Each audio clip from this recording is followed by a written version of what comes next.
In the middle of nowhere, in the white, merciless heart of the frozen tundra, stood a military base forgotten even by time itself. The winds that blew there carried not only ice, but the oppressive silence of a poorly explained mission commanded by men who believed authority was measured by badges, not courage. The routine was rigid, the command unquestionable. And she? She was just another invisible presence, someone who did what she was told without the right to look her superior in the eye. But that night when hell disguised itself as a polar storm, everything changed. It was shortly after midnight when the first alarm rang out, a sharp, vibrating, metallic sound that cut through the air like a blade piercing flesh. This wasn't a test. This wasn't training. It was real, very real.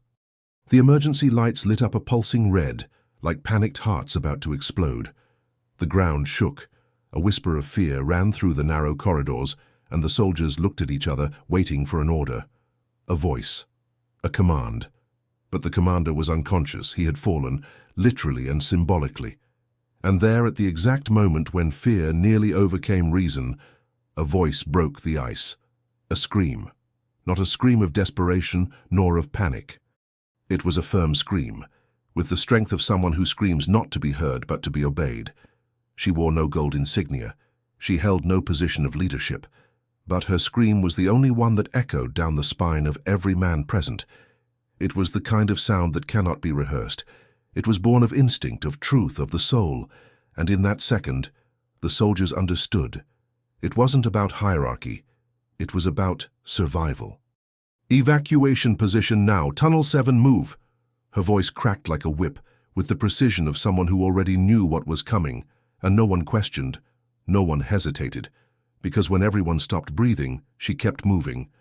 The commander lay on the ground, the radio was silent and the navigation system was offline, but she had already memorized the maps. She already knew the procedures.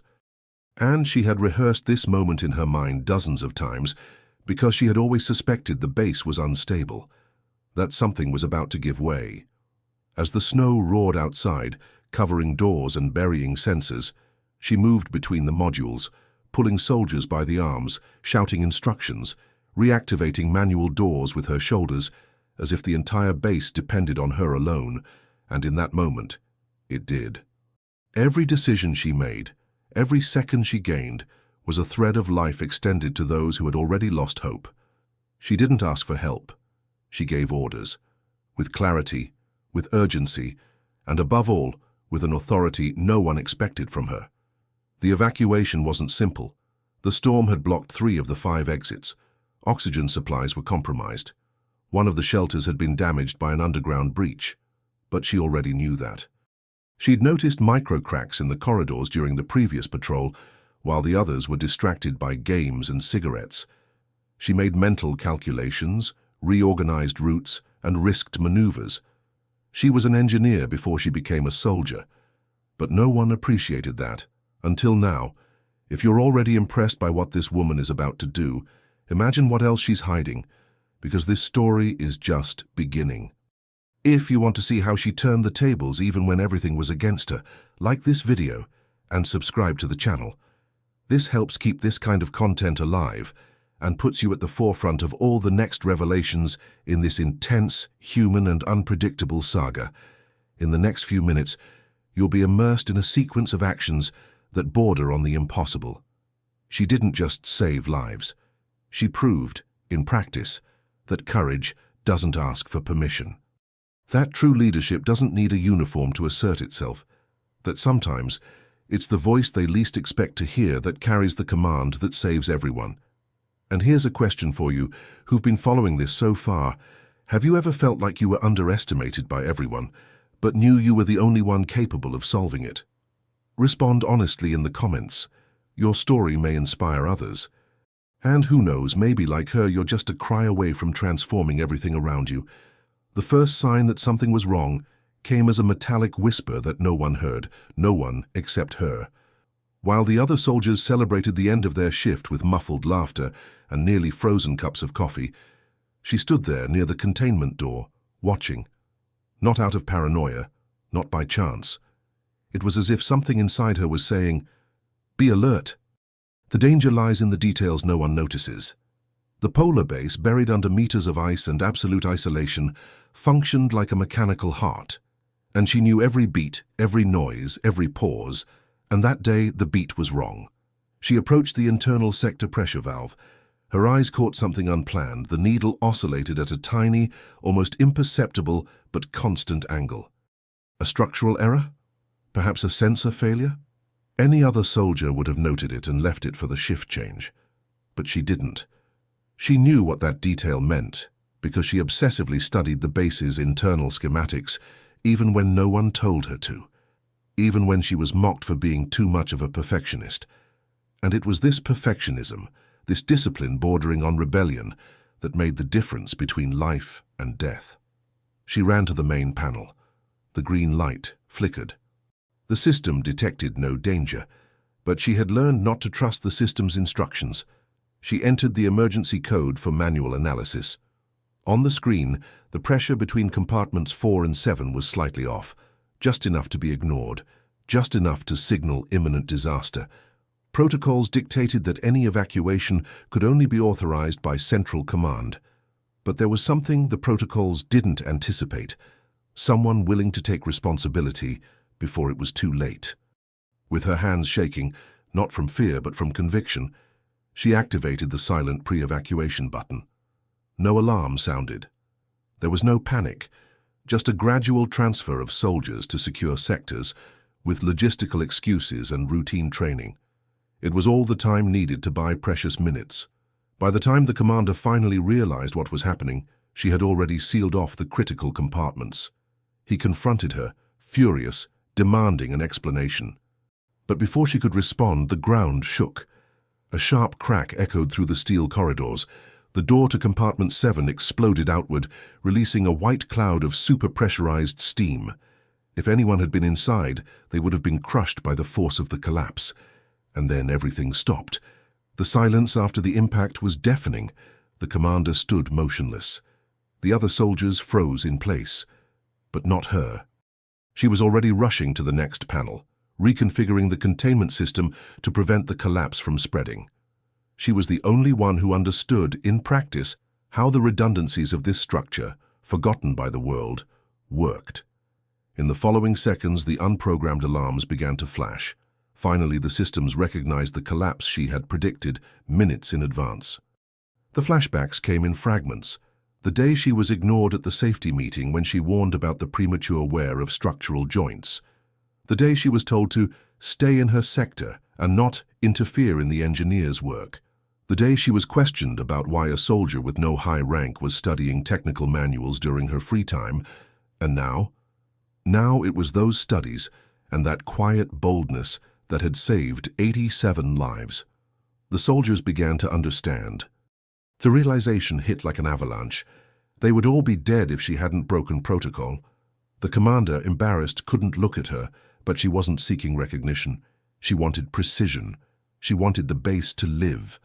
Because for her, that base was more than steel and digital commands. It was an organism, and she was the only antibody that had reacted before the total collapse. If she hadn't been there wouldn't even be a voice left to tell the story. Now take a deep breath and reflect. How many times have you noticed something wrong, but let it go because no one else noticed? How many times has your intuition been stifled by the fear of appearing exaggerated, paranoid, or inconvenient? What if you were the only one capable of preventing a tragedy? Would you have the courage to act before it collapsed? Write in the comments, "I don't ignore invisible signs." I want to know.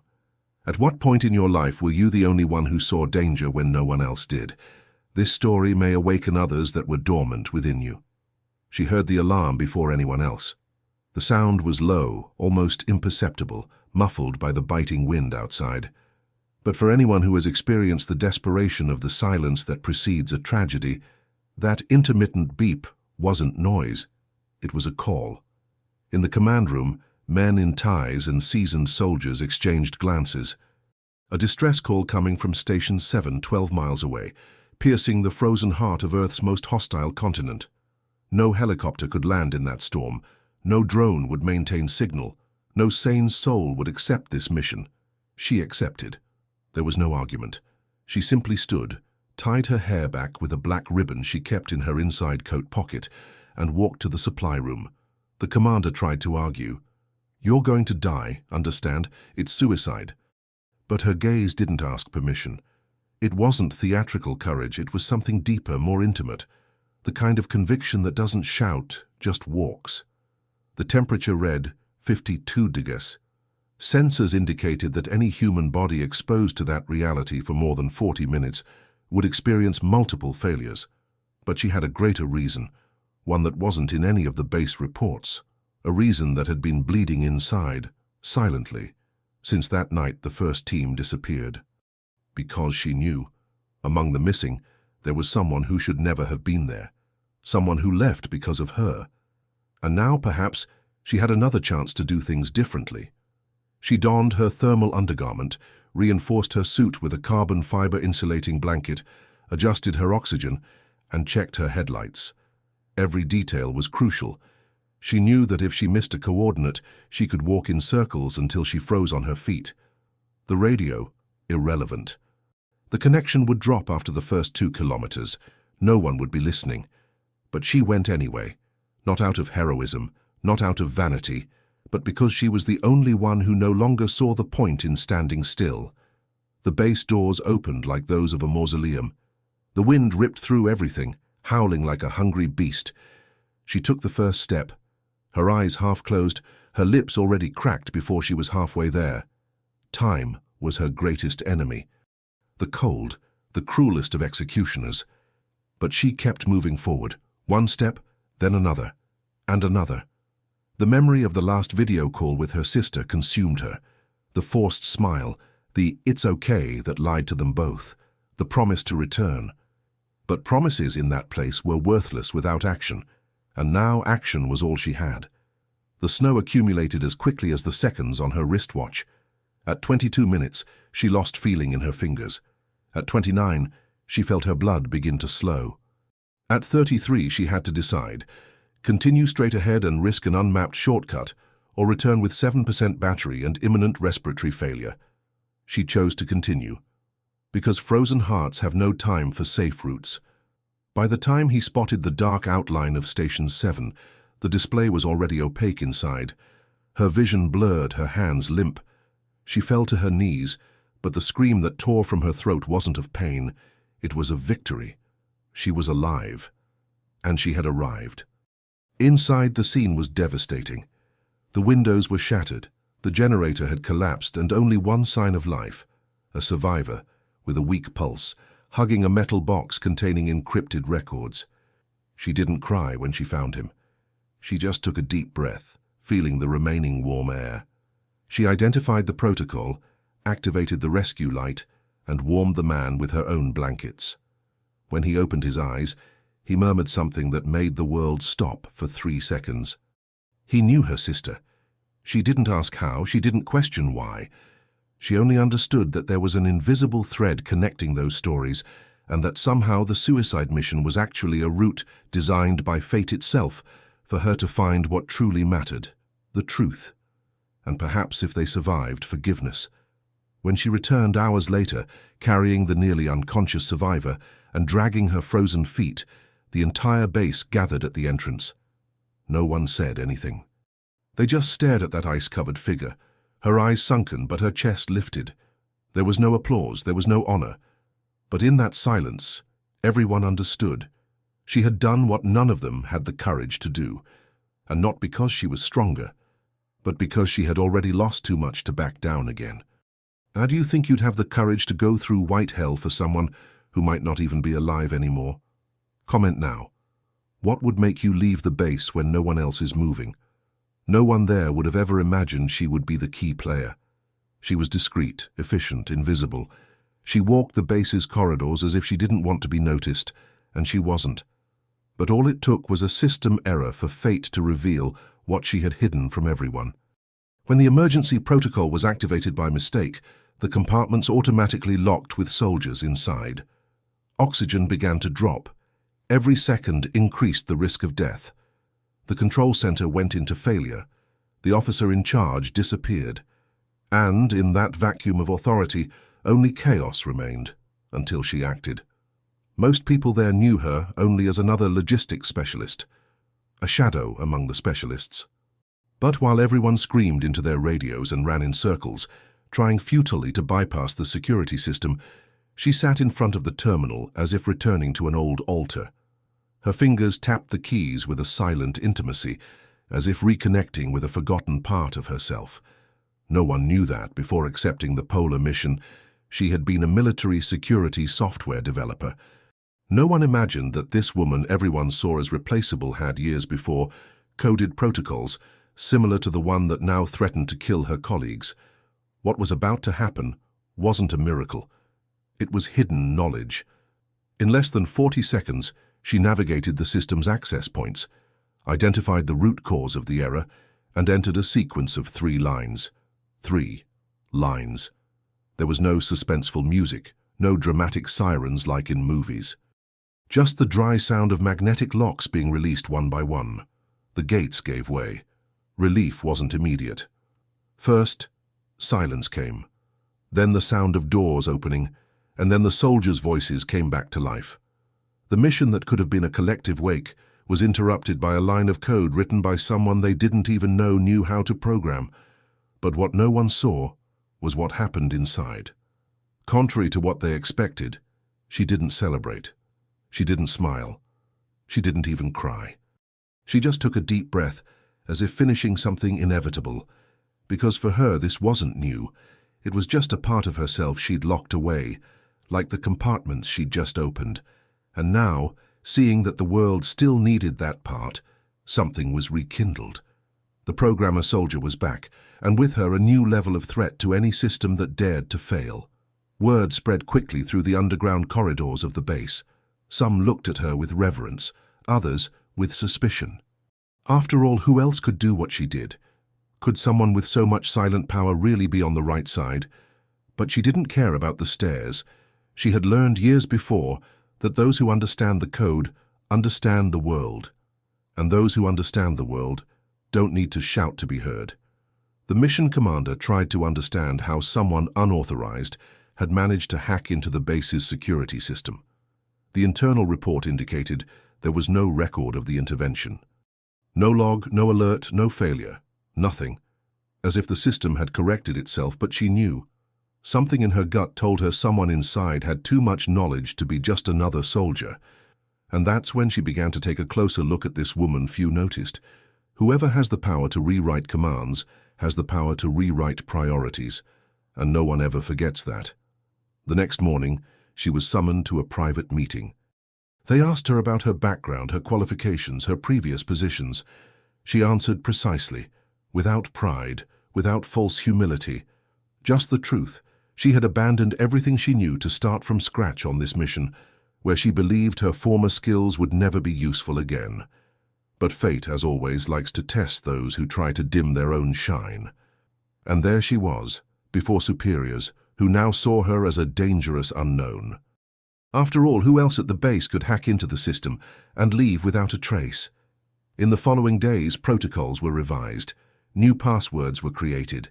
Superiors moved as if trying to control something they could no longer pretend to master.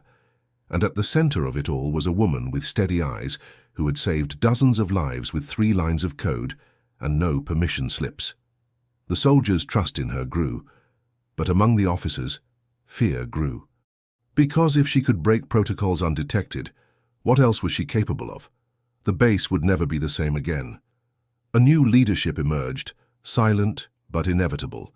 She didn't wear sashes, she didn't give orders, but when she spoke, everyone listened, and when she typed, doors opened. Now tell me, if you were on that base, would you trust your fate to someone like her, or would you be afraid of everything she can access? Comment below. Would you follow or distrust someone who knows more than they're letting on? Room 7 had always been there, at the end of the main corridor, covered in dust and silence. No officer spoke of it. No blueprints of the base showed that door, but everyone knew it existed. And the mere fact of its existence was unsettling enough for those who depended on routine to maintain their sanity in that ice. They said it was just a technical room, deactivated for years. But no one, Absolutely no one had ever seen it open. And that was precisely why on that night of total blackout she knew where to go. While the others rushed to stabilize the generators and preserve the lives of the staff, she ran to the end of the corridor, as if something inside her had been waiting for this moment all her life. The doorknob was cold, almost glued to the metal, but contrary to what one would expect from a door locked for decades, it turned. No password, no card, no code. It just turned, as if waiting to be opened by someone specific, as if recognizing the hand that touched it. The air inside was different. Not colder, but denser, as if every inch of the room held suffocated secrets. The emergency light revealed metal shelves, folders, ancient computers, still pulsing at a low frequency. And there, in the center, a terminal lit up, asking for a password. She didn't hesitate. She entered her own identification number, the one used to access the cafeteria, the laundry room, the internal alerts. A banal code. But the terminal accepted, and the screen darkened, revealing files hidden for years. The first folder had an impersonal name, Project E147. The second, more specific, Biological Cold Resilience Testing. And the third, Subject A7, Activated. She clicked. The video started, an image of her years younger, sitting in a white room, connected to sensors, talking to a scientist. "Didn't you feel anything with the drop in temperature?" he asked. "Nothing but peace," she replied. It was her voice. It was her face. But she remembered none of it. What did it mean? A memory implant? A hidden experiment? Or was what she always thought was her intuition for ice actually the result of something done to her before she even knew there was a base? The recordings continued. Medical records, genetic alterations, scans, extreme cold exposure tests, questioning sessions, emotional observations, all with the same pattern. She didn't just resist the cold, she seemed to feed on it. Her heart rate stabilized at temperatures where others collapsed. Her cognitive functions became sharper the more the environment froze. It was as if her body had been designed to operate under inhumane conditions. And all of it was there, in front of her, with dates, reports, and authorizations signed by names that now held important positions within the organization. But what made her stomach sink was the last document, a plan, an unauthorized operation, an experiment disguised as a rescue mission, the predicted blackout. The automatic opening of Room 7 in the system. Everything had been orchestrated so that she and only she would have access to what was there. Everything had been built as a trigger, a trap to awaken a still sleeping version of herself. And now that she knew, there was no going back. The cold was no longer just the environment, it was inside her. And more than that, it was a weapon. What kind of person was she then? How far did the limits of her real memory extend? Who sent her to the base? Why did she so naturally accept every impossible mission on the ice, every task everyone else refused? She looked around. The terminal was still pulsing. There were other folders, other identities, other names. But at that moment, nothing mattered more than staring into the mirror built into the right corner of the room. She looked at herself. She touched her face as if for the first time, and whispered the question that would echo for the next few hours. If I am the experiment, who is watching me now? With her hand still shaking and the chill inside intensifying like a kind of icy adrenaline rush, she left the room, but she didn't lock it, because she knew that now others would try to get in, and perhaps they would find their own names there. Maybe she wasn't the only one. Maybe Room 7 was the beginning of something much bigger. And anyone looking from the outside would never have guessed that the silent woman crossing the halls had just discovered that she wasn't just part of the team. She was the very enigma the base had tried to hide for years. If you were in her shoes, would you open the rest of the files or leave everything as is? Comment here. Do you think she was born this way or was she raised for this? The storm began as a whisper on radar, a cold echo on satellites that few took seriously. The weather warnings were ignored by commanders as just another meteorologist's exaggeration. But she felt it. Not in the wind, not in the clouds, but in her instinct.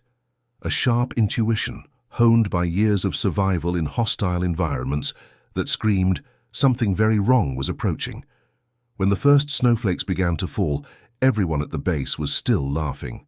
3 hours later, the satellite signal was gone, and the laughter had frozen along with the equipment. In less than 24 hours, they were cut off from the world, buried under a growing blanket of white. She didn't wait for orders. While everyone was wondering what to do, she was already acting. In the maintenance room, she gathered scraps of thermal fabric, broken zippers, and old boot leather. Her fingers, quick and steady, sewed reinforced coats as the cold seeped through the cracks in the structure. She held no leadership position, but she had something that was rarer than gold here: vision. And where command is lacking, vision becomes authority. With needle, thread, and sharp reasoning, she created a silent line of defense against the white death that was settling in outside. On the first night, 2 soldiers showed signs of hypothermia. The standard blankets weren't enough. It was with the improvised coats she'd made that they managed to stabilize them, and it was there that the outlook of others began to change. This woman, whom many considered merely a logistics technician, was in effect taking control of everyone's survival. On the second day, the generators began to fail. Fuel froze in the pipes, meaning the heating system was compromised. Most people panicked. She didn't. She grabbed the base map, identified the points of least wind exposure, and organized the sleeping quarters into new shelter zones. She moved beds around, dragged heavy cabinets to block entrances, and made partitions out of metal boxes to concentrate human heat. It wasn't pretty, nor comfortable, but it was functional. While the commander was still struggling with outdated protocol spreadsheets, she had already created a new rationing plan: 3 reduced meals a day, drinking water only, minimal hygiene, and rotating heat points on a shift basis. Her every move was a war decision against the cold. And with each passing hour, the frozen base learned to obey her, not for hierarchy but for survival. By the 3rd day, the beacon supply was already exhausted. No radio, no satellite, no drones. They were invisible to the world. That's when she had her boldest idea yet. Recalling a forgotten training session, she constructed reflective panels from mirror fragments, polished metal plates, and glass from the damaged equipment itself. With this, she created a solar reflective signaling system based on strategic angles to try to reach any search planes approaching in the clear winter skies. The base was nearly buried, but the light kept fighting its way out. She knew that hope needs a path, and sometimes that path is made of reflection. On the 4th day, one of the warehouses collapsed. It held the last complete first aid kits. Several were injured when the frozen shelves fell. Chaos ensued, and despair spread like a toxic fog through the cramped aisles. But she once again stepped up. Using simple tools, she created splints from scraps of aluminum trays, bandages from thermal scraps, and compresses from meltwater from the gutters, which she filtered with activated charcoal from the air conditioning filters. Improvisation became routine, and with each ingenious solution she presented, the eyes that had previously underestimated her now sought her out first. The senior sergeant, who had initially mocked her coats, was the first to kneel in gratitude when he saw his brother emerge alive from a bout of fever and pain, thanks to the care she orchestrated with surgical precision. The base ceased to be military. For 5 days it became an extension of her mind. On the 5th day, a stronger gust knocked out the last external antenna. Everything went silent, a heavy, absolute silence that seemed to whisper that the world had forgotten them. But she wouldn't allow herself to doubt. Using scrap electrical equipment and portable batteries, she built a makeshift repeater and, with calculations she made in her own mind, searched for the emergency frequency closest to where the rescue planes would be, and it worked. Late that afternoon, a faint Morse code responded from the sky. Rescue was underway. The base survived because of her. Not rank, not protocol. It was the courage of someone who never needed permission to save lives. And on the 6th day, when the door of the rescue plane opened, everyone looked at the commander. But he looked at her. Now tell me in the comments, in a chaotic situation, would you be the one who waits for orders, or the one who creates solutions with what you have at hand? At the far end of the civilized world, where the absolute white of the snow swallows the horizon and silence freezes even thoughts. A failure in the polar base's heating system once again transforms the night into a threat. Heat is more than comfort there. It's life. It's the limit between keeping your fingers or losing them. Between staying on your feet or succumbing to the lethal cold that mercilessly seeps through the cracks in the metal doors. And it was in this scenario of increasing risk, where the base's engineers had already declared there was no immediate solution, that she rose from anonymity and took her first step toward the title that would change her trajectory forever. Ghost Engineer. With copper wires scavenged from downed drones, scraps of aluminum mesh improvised from emergency blankets no one valued, and sewing thread she kept in her pocket, like someone storing ammunition, she began the impossible. She didn't ask for permission. She didn't wait for approval. She acted because someone needed to act. Because if she didn't, another night without heat would mean the progressive freezing of water tanks, short circuits in communication systems, and, above all, the risk of death for soldiers recovering in the most vulnerable barracks. The chaos was silent, but she heard every creak of danger as if it were written on the wall. While the base leaders discussed theories and protocols in tepid circles of indecision, she wove her way through exposed cables, damaged panels, and pieces of abandoned equipment. The metal floor reverberated with her determined footsteps, and even those who called her a rearguard soldier began to observe her with the eyes of someone who sees a miracle born from scrap metal. The truth is, there was no other way. The base was isolated. The nearest help was 5 days of blizzard away. And the main heater, powered by damaged lithium batteries, wouldn't last another night. But she could. The first spark of the new system shone like a private sun in the shadows of the technical room. It was unstable, rudimentary, but real. A fragile heat, coming from the surgically precisely redirected energy, began to spread through the repurposed ducts. She used the drone's metal frames to create heat collectors, plugged leaks with hand-sealed fabric, and lined the dispersion points with the aluminized blankets, whose purpose no one had previously known. She knew. She always knew. But no one asked. Until now. After 20 hours of non-stop work, the medical wing's sensors registered the first consistent temperature rise in 48 hours. No one understood how. The mission's engineers consulted manuals in vain. Until one of them, still with a reluctant look in his eyes, pointed at her and murmured, "It was her." And there, without a special uniform, without an official engineering position, without authorization to tamper with the main system, she was recognized. The commander, still skeptical, asked for a technical explanation. She replied with cutting simplicity, "I used what you threw away. What was useless to you was essential for what I needed to do." That moment became an internal legend. They began calling her the Ghost Engineer because her repairs appeared as ghosts in the spreadsheets, unregistered, but with undeniable effects. When the second heater module also collapsed and the technical team suggested a partial evacuation of the base, it was she who again came up with an alternative solution. She would use the residual heat from the decommissioned Snowcat's propulsion system to power the east area's thermal ducts. No one believed her, until she did it, alone.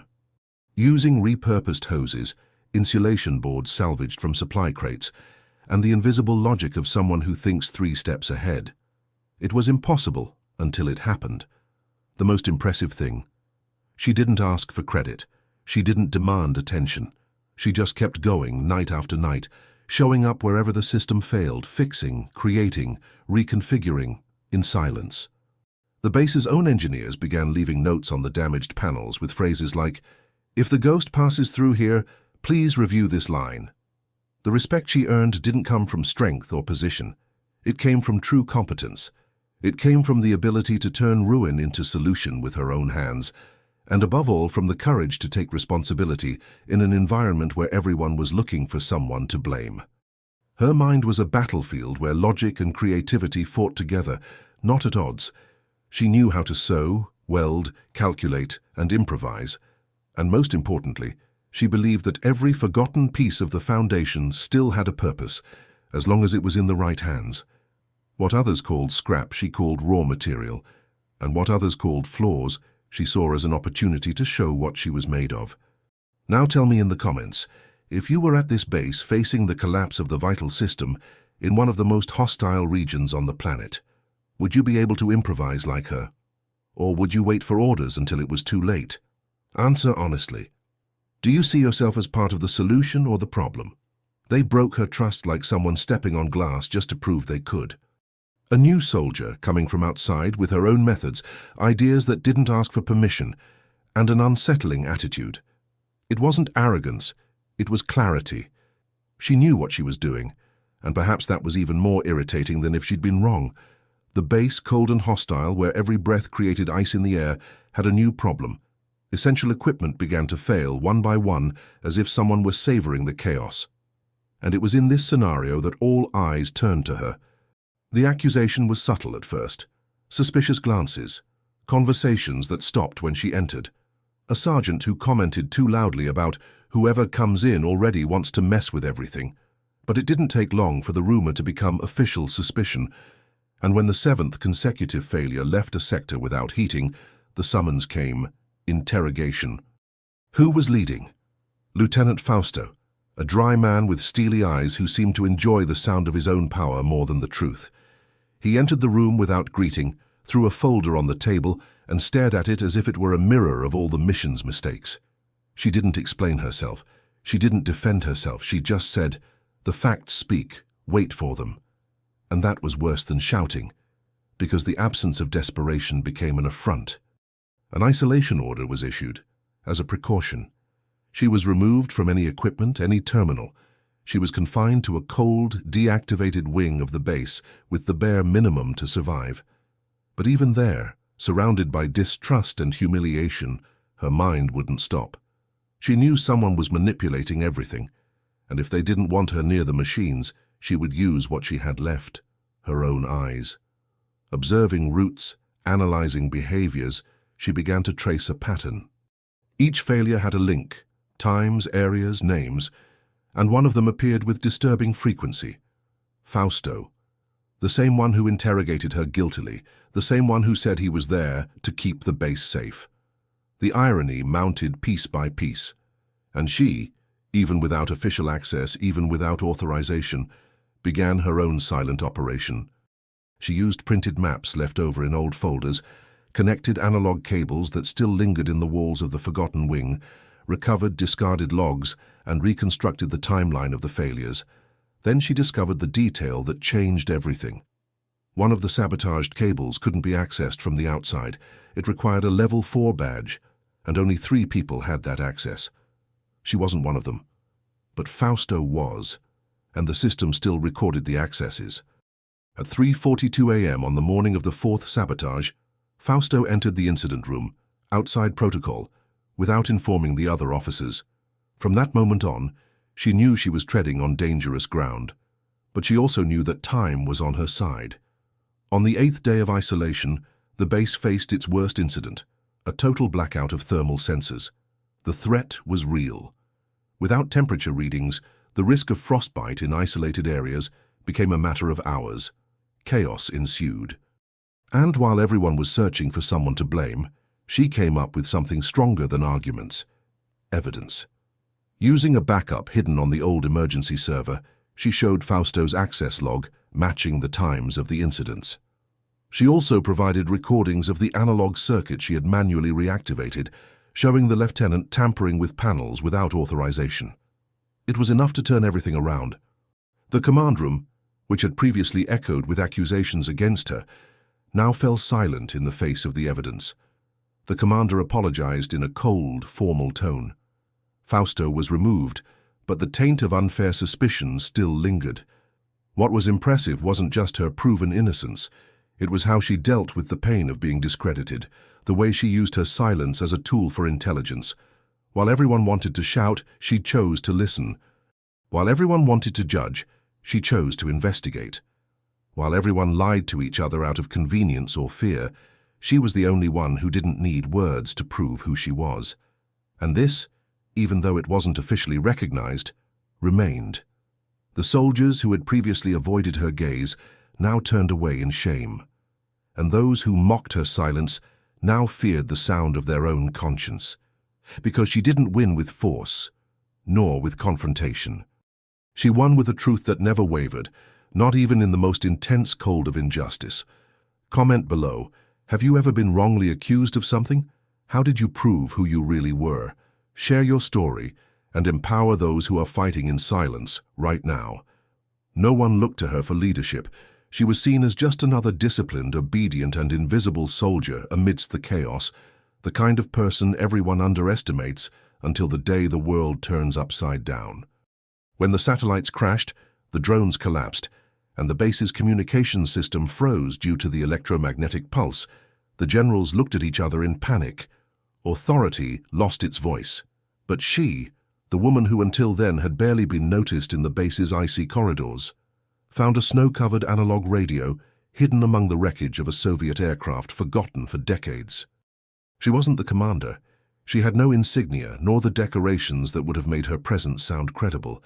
But her voice, that steady voice of someone who knows what she's doing, pierced the deathly silence of the emergency radio. Built-in position detected. Follow Sigma protocol. Coordinates 3, 2, 1, now. On the other end, soldiers who had lost their sense of direction breathed a sigh of relief.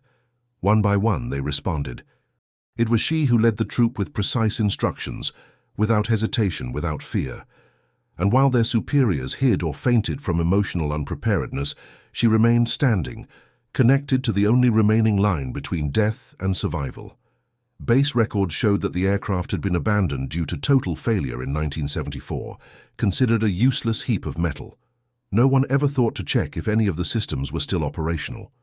But she, silent as ever, had mapped the entire base and memorized alternate communication routes on days when no one called her for meetings. It wasn't luck, it was preparation. And when the collapse came, she didn't need approval or applause. She just needed to act. Inside the underground shelter, as the structures shook with the seismic tremors that began after the geothermal plant collapsed, her voice continued to echo between the concrete walls. Each command she transmitted outlined evacuation routes, containment instructions, and advanced warnings of emerging gas pockets. No one knew who was on the other end of the line. They only heard that voice that didn't shout, but commanded with surgical precision. It was as if each word carried the authority of someone who had already gone through every possible battle within herself before facing them outside. When the commander finally regained consciousness after suffering a head injury during the first impact wave, the radio system was still on. And while alarms blared and sirens wailed, only a single frequency transmitted anything comprehensible. He opened his eyes with difficulty and heard, "We're safe now. Everyone who followed me is here. The base is yours again." That wasn't a report. It was a farewell. Her mission was already accomplished. The stunned commander could only repeat the phrase in a whisper. Who was she? When the troops finally assembled in the underground command center, the security cameras were manually activated one by one, and in one of them, frozen in low resolution, they saw a woman with her back turned, holding a radio in one hand and a flashlight in the other, walking toward the cooling bay. She didn't look back. She didn't expect recognition. Her mission was to save, not to be seen. But in that moment, every soldier understood. That voice was the only one that didn't waver, that didn't tremble, that didn't seek validation. And precisely for that reason, it was the only one capable of leading them all to life. The commander decreed that the evacuation route would be renamed Echo Corridor, in honor of the code name that appeared on the radio. Echo 09, initiating emergency protocol. To this day, no one knows its name. The recordings were off the air. But its frequency was recorded on the aircraft's analog system. And every time a new training session begins at the base, this recording opens the initiation ceremony. The voice no one heard is now the first one everyone learns to respect. In the freezing cold corridors, they say that when the wind howls too loudly, it carries a snippet of that last broadcast. And those who hear it feel like they're being called to remember that leadership doesn't always come from above. Sometimes it comes from the courage no one expected from someone everyone ignored.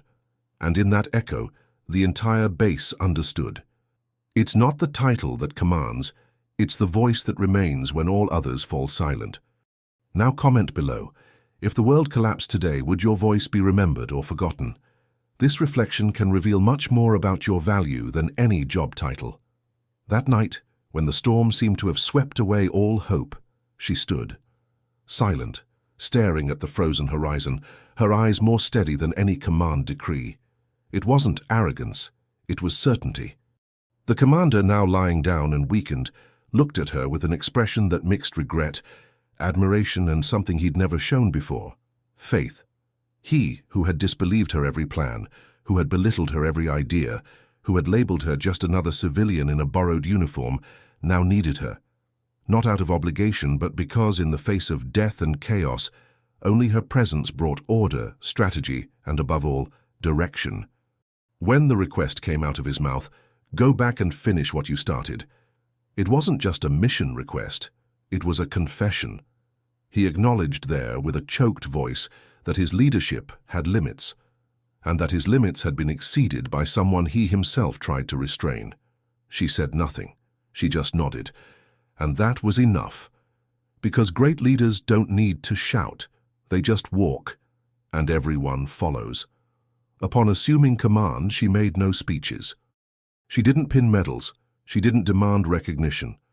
She did what she always knew how to do: she acted.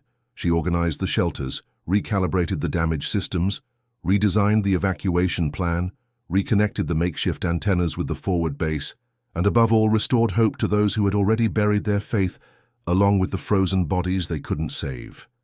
But there was one glaring difference between her and everyone who had ever sat in that command chair. She wouldn't stay. Her mission had always extended beyond the icy walls of the base. She knew it, and now the others knew it too. That uniform wasn't her final destination. It was merely the framework for a story that needed to be told, fulfilled, concluded. When she said goodbye, there were no speeches, only a reverent silence. The kind of silence that can only be heard when a legend walks for the last time through corridors where she was once ignored. And there she was, backpack on her back, coat torn from battle, and eyes fixed on what lay beyond the snow. Because the commander may have given his final request, but she had a calling, and it was this calling that pulsed with every beat of her heart. The kind of calling you hear not with your ears, but with your soul. A calling that doesn't wait for permission, only direction, and the direction was clear. Follow. Keep going. Not because she was running away, but because there was something greater waiting beyond the cold. The base, now reorganized, would be under new command. But her spirit would remain imbued in the walls, in the strategies, and in the decisions made by those who would follow. Because true leadership doesn't shout, it echoes. And she became the strongest echo that ever reverberated in that place. Perhaps throughout your life, you too have been underestimated. Your ideas have been ignored, your values questioned, your presence treated as secondary. But know this: there always comes a time when the world stops, and when that time comes, it demands more than brute force. It demands wisdom, quiet courage, and a faith that doesn't sell for applause. Like her, you may be the last resort of a flawed system. But you can also be the beginning of a new order, one where your story ceases to be doubt and becomes direction. If this journey touched something within you, like this video, subscribe to the channel and turn on notifications. Because in the next episode, you'll discover what lay beyond the base and why her mission isn't over yet. What awaits her on the other side of the storm will shake everything you believe about destiny, faith, and transformation. Are you ready to see what happens when she crosses the final frontier? Then get ready. The next step will be the boldest of all.